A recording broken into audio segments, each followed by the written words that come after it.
Good morning बच्चों। आज हम लेवल 2 में एम्प्लॉयबिलिटी स्किल्स के अंदर session number 5 barriers to effective communication मतलब एक प्रभावशाली संचार में क्या क्या आपके बाधाएं आ सकती हैं उसके बारे में डिस्कस करेंगे। What is effective communication? Effective communication क्या होता है? We know now that there are different methods of communication. अलग अलग तरीके होते हैं कम्युनिकेशन करने के, जो आपने पहले सीख चुके हैं, जो आप नॉन वर्बल, वर्बल और visual. However all this method can be effectively follow the basic principles of professional communication skills. अगर हम कुछ मुख्य सिद्धांतों का पालन करें तो उसके द्वारा हम एक प्रभावशाली संचार कर पाते हैं। ये कौन कौन से आपके 7 बेसिक प्रिंसिपल्स कौन कौन से हैं? सबसे पहले आपका है क्लियर, जो स्पष्ट होना चाहिए, साफ होना चाहिए। क्लियर साफ होना चाहिए, कंसाइज स्पष्ट होना चाहिए, कॉन्क्रीट एक यथार्थपूर्ण और सही तरीके से होना चाहिए, पूरा होना चाहिए। These are further explain in figure 1.6, जिसको हम नीचे फिगर में एक्सप्लेन कर सकते हैं। Absence of any of this 7 C's, 7 basic जो आपके प्रिंसिपल्स हैं कम्युनिकेशंस के लिए, उनके बारे में हम आगे थोड़ा डिटेल में डिस्कस करेंगे। सबसे पहले आपका है क्लियर। क्लियर का मतलब क्या है? Be clear about what you want to say. आपको स्पष्ट होना चाहिए जो आप कहना चाहते हैं, जो भी आप कहना चाहते हो उसके बारे में आपको स्पष्टवादी होना चाहिए। यूज नेक्स्ट है आपका कंसाइज, यूज सिंपल वर्ड्स, से ओनली व्हाट इज नीडेड। साधारण शब्दों का ही प्रयोग करना चाहिए अपने कम्युनिकेशन में, अपने वार्तालाप में। Use correct words and facts, मतलब कॉन्क्रीट, आपको सही शब्दों का प्रयोग करना है, तथ्य आधारित शब्दों का प्रयोग करना चाहिए जिसका कुछ मीनिंग हो।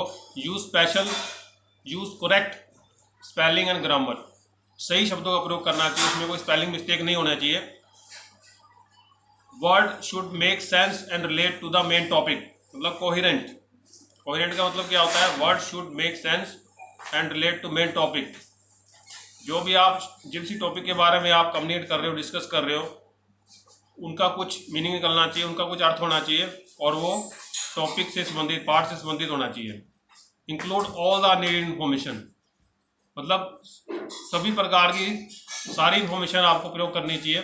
जो भी टॉपिक से रिलेटेड है उस सभी इन्फॉर्मेशन को अपने वार्तालाप में प्रयोग करना चाहिए। कॉर्टेजियस मतलब बी रिस्पेक्टफुल, नर्म होना चाहिए आपको। बी रिस्पेक्टफुल, फ्रेंडली, ऑनेस्ट, ईमानदार होना चाहिए। एक मित्रतापूर्ण व्यवहार होना चाहिए आपकी बातचीत में और एक आदरपूर्ण व्यवहार होना चाहिए।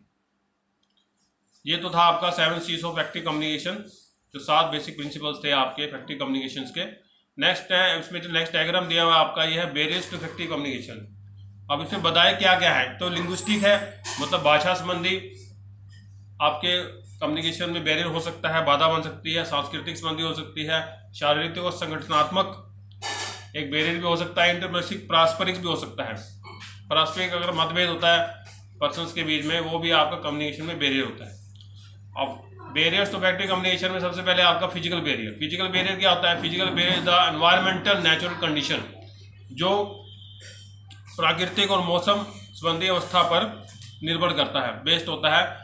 That act as a barrier in a communication setting match sender receiver, जो भेजने वाले और प्राप्तकर्ता के कम्युनिकेशन में, संचार में बाधा उत्पन्न करता है। वो कैसे होता है? Not being able to see gestures, posture और general body language can make communication less effective. अगर आप सही तरह से अपने इशारों को, अपने आसन को और अपनी शारीरिक अवस्था को नहीं बता पा रहे आप कम्युनिकेशन के दौरान, तो वो इफेक्टिव नहीं बन पाएगा आपका कम्युनिकेशन। उदाहरण के लिए, text messages are often less effective than face to face communication. जो टेक्स्ट मैसेज होता है आपका, वो कम प्रभावशाली होता है आमने सामने बैठ के कम्युनिकेशन करने के बजाय। मतलब आमने सामने बैठ के आप अच्छी तरह से कम्युनिकेट कर पाते हो, दूसरे के साथ बातचीत कर पाते हो। नेक्स्ट है आपका लिंग्विस्टिक बैरियर्स। लिंग्विस्टिक बैरियर्स क्या होता है? The inability to communication using a language is known as language barrier. मतलब अगर आप जिस पर्सन से आप कम्युनिकेट करना चाहते हो उसकी भाषा अलग है, वो अलग क्षेत्र से संबंधित संबंध रखता है, उसकी भाषा अलग है, तो आप उससे प्रॉपर कम्युनिकेशन नहीं कर पाओगे, वो भी आपके कम्युनिकेशन में बैरियर है। Language barrier the most common communication barrier, सबसे मुख्य जो बैरियर रहता है, बाधा रहती है आपकी कम्युनिकेशन में, वो लिंग्विस्टिक होती है, जिससे क्या होता है that cause misunderstandings and misinterpretation between people, मतलब दो लोगों के बीच में कुछ गलतफहमी रहती है, बातचीत का कुछ उचित परिणाम नहीं निकल पाता पारस्परिक बातचीत में। उदाहरण के लिए स्लैंग होती है, प्रोफेशनल जार्गन, रीजनल पॉलिज्म, मतलब कुछ रूढ़िवादी विचारों के लोग होते हैं, क्षेत्रीय भाषा वाले होते हैं, उनमें उनके साथ अगर कम्युनिकेशन किया जाए तो ये मुश्किलें हमेशा आती हैं कम्युनिकेशन के अंदर। नेक्स्ट है आपका इंटरपेर्सनल बैरियर्स। इंटरपेर्सनल मतलब पारस्परिक जो ढांचा है, पारस्परिक जो बाधा है वो क्या है? Barrier to interpersonal communication occur when the sender message receive differently. How मतलब अगर आप किसी को मैसेज भेजना चाहते हो लेकिन वो मैसेज रिसीव नहीं करना चाहता, फिर भी आप मैसेज भेज देते हो, तो आपका कभी कम्युनिकेशन नहीं हुआ, ये बहुत कम हुआ है, तो आप समझ नहीं पाते जो आप उससे जो विचार आप प्रकट करना चाहते हो अपने कम्युनिकेशन में, वो उसको समझ आएंगे नहीं आएंगे, तो वो उसको समझ पाएगा और समझ के द्वारा आपको रिप्लाई कर पाएगा नहीं कर पाएगा, उसमें थोड़ा बैरियर रहता है। तो कई बार ऐसा हो जाता है स्टेज फियर, कई बार अगर आप ऑडियंस के सामने ऑडियंस से कम्युनिकेट कर रहे हो लेक्चर के माध्यम से, तो आपको कई बार डर लगता है, विल पावर आपकी कमज़ोर होती है, तो कम्युनिकेट नहीं कर पाते। पर्सनल डिफरेंसेस, पारस्परिक मतभेद भी आपके कम्युनिकेशन में अवरोधक होता है। और नेक्स्ट है आपका ऑर्गेनाइजेशन बैरियर्स। ऑर्गेनाइजेशन बैरियर्स में क्या संगठनात्मक जो बाधा है वो क्या है? Organisations are designed on the basis of formal hierarchical structures. तो ये जो आपके औपचारिक हायरार्चिकल जो ढांचा होता है उस पर आधारित होता है आपका संगठनात्मक जो ऑर्गेनाइजेशंस होते हैं, जो संगठन होते हैं, वो औपचारिक स्ट्रक्चर, हायरार्चिकल स्ट्रक्चर पर डिज़ाइन किए होते हैं, बनाए गए होते हैं, जो दैट फॉलो परफॉर्मेंस स्टैंडर्ड्स, जो कुछ परफॉर्मेंस स्टैंडर्ड्स और रूल, नियम अधिनियम, प्रक्रिया, नीतियाँ और कुछ व्यवहारपूर्ण को फॉलो करते हैं, व्यवहारिक नॉर्म्स को फॉलो करते हैं।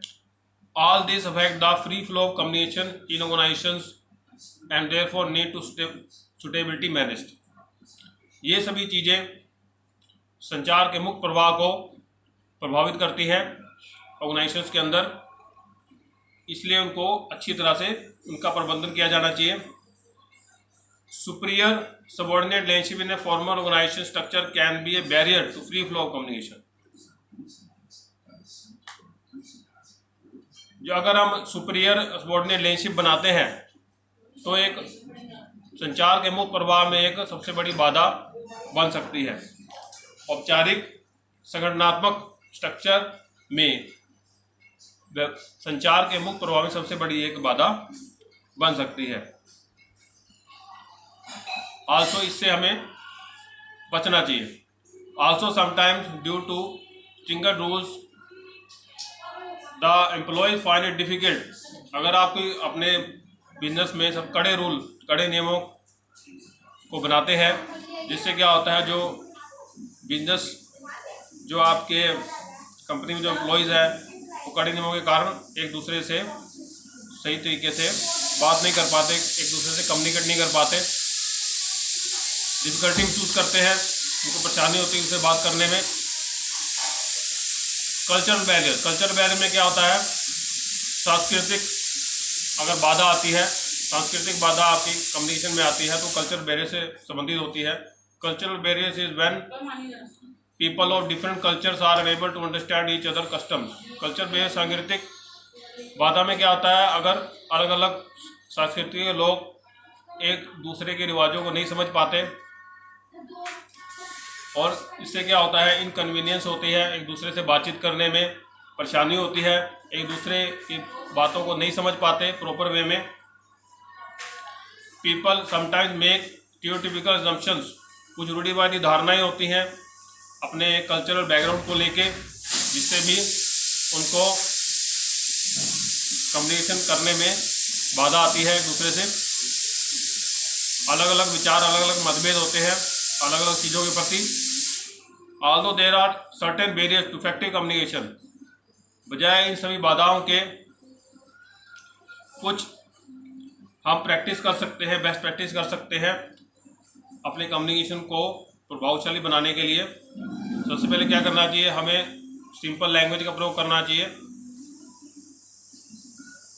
और कुछ धारणाएं नहीं बना लेनी चाहिए अपने संस्कृति के प्रति।